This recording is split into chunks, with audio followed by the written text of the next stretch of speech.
тарапынан өздүк курамы коргонуу жана душмандарды жок кылуудагы ыкмаларын көргөзүүдө.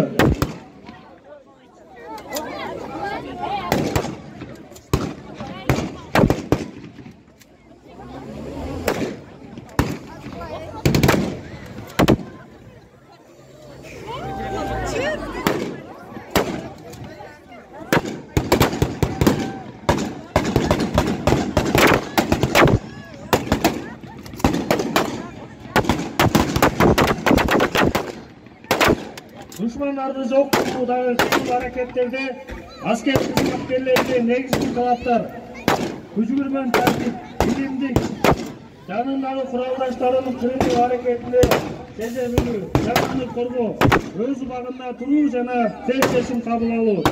Жогорудагы айтылып бул аскер кызматкерлерине камтылган.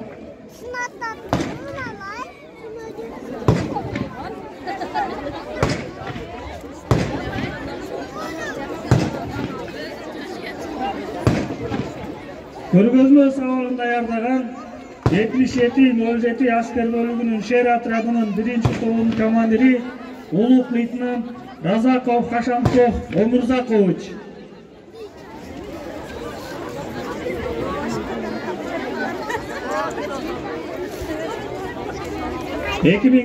жылдан бери шер отрядынын өздүк курамында кызмат өтөп келүүдө.